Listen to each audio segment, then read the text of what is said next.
Rosh Hashanah is one of the holiest times of the year in Judaism, celebrating the creation of life and celebrating the fresh start that the day brings. Jian Lee is standing by with a very special guest this morning. Good morning, Ji.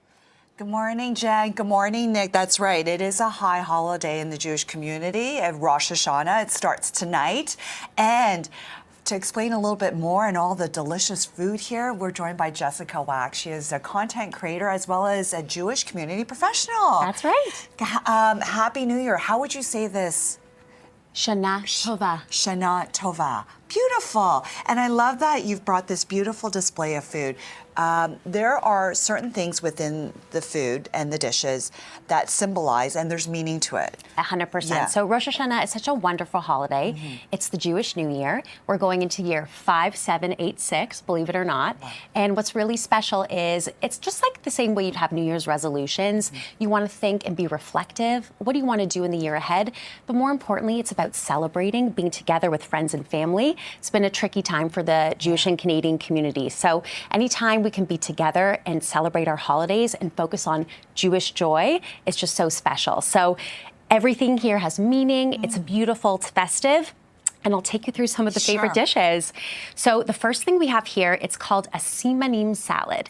Simanim translates to the word signs. And the idea is that all the foods in the salad indicate blessings for the new year, from the squash to the carrots to the pecans, which are covered in a date syrup. And even the dressing has a bit of apples and honey, which are really thematic foods for this holiday. So it's just really beautiful and festive. And you could make this for really any harvest holiday too. It doesn't have to be just for Rosh. But it's beautiful. And then you were mentioning that there was meaning to certain some of the food here. Yeah, so we'll move across. So pomegranate is a really important one. Pomegranates symbolize plenty, and they even say there are 613 mitzvot, good deeds in the Torah. Mm-hmm. So we say that we should have a year filled with all these good deeds, but also with abundance. So it's really beautiful. The next thing we have here is a round challah. So challah is the traditional egg bread that we bake for the Sabbath. And instead of more of an oval braided loaf, we do it in a round shape. And this is to symbolize the cyclical nature of the new year. Okay. So everything is round. And we have apples and honey and pomegranate. So the idea is that you would take a piece of apple and you would dip it in some honey and you would eat it. And this would symbolize your wishes for a sweet new year. Oh, wow. Yeah. Do you do a wish before you take a bite? You could? Have like a New Year's resolution. Yeah, and I have here the traditional candles and Kiddush cup you would have here on a typical Rosh Hashanah table. And then this one is one of my favorites. This is a honey cake. Oh, wow. It sounds delicious just by the title. But there is meaning with honey, right? Exactly. So anything sweet symbolizes a sweet new year, right? So some different communities will have honey, some will have dates, some will even dip their apples in sugar. But honey cake is really interesting because it's an oil-based cake. Because of the laws of kashrut, you're not supposed to mix milk and meat. So it's an oil-based cake. And you would think it would be really dry, but it's actually the opposite. It's filled with coffee and orange juice and the honey and spices. And it actually gets better as the days go on. I love that. I'm definitely going to take a sample of that. And then, of course, typically you do have fish as well, right? Yeah, so we talked about the signs of the new year, the simanim. So one interesting interpretation is the head of a fish.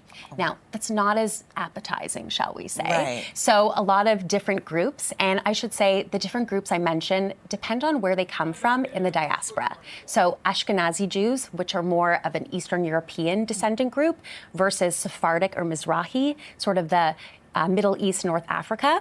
This is an Ashkenazi dish. So it is a fish patty. It's very polarizing, actually, because a lot of people don't like gefilte fish. Got it. But I find it to be delicious. This is a salt and pepper. So it's a fish patty that's boiled. You have it with some beet horseradish and pickles. But the other communities like Sephardic or Mizrahi, they would have just a regular fish dish. Oh, interesting. Yeah. Yeah, but that makes sense. Depending on your country, the regions all are influenced by the geography. 100%. And the local food cultures. And the local food culture. Yeah. And then, by the way, what a beautiful setting here. Thank you. And so this is typically, it starts tonight. Families will gather together, friends, and it's a joyous occasion. It's really about Jewish joy. It's about going to synagogue. You hear the call of the shofar, and you have these really special gatherings with your family and friends, lunches, drop-ins. And so one thing that I really like to incorporate in my table are these symbolic shapes. So even you'll see this apple and honey dish and this apple place card. Yes. Of course, the past couple years, we've had some heavier things on our mind. Yeah. The yellow ribbon is a memento to thinking about the hostages that are still in Gaza. So we've added the yellow ribbon there. And it's sort of a way of letting people know they're always on our mind, even when we're celebrating together, that we're really not complete without our whole family there. Beautiful. So it starts tonight. It's runs through till Wednesday. Wednesday evening. I really appreciate this, Jessica. This has been fascinating, and would love to sample the honey Can cake. I cut you a little slice? Yes. Okay, I'm so excited. And then as we go to break, I'd like to say once again, what do we say? Shana Tova. Shana Tova. Yeah. Thank you so much.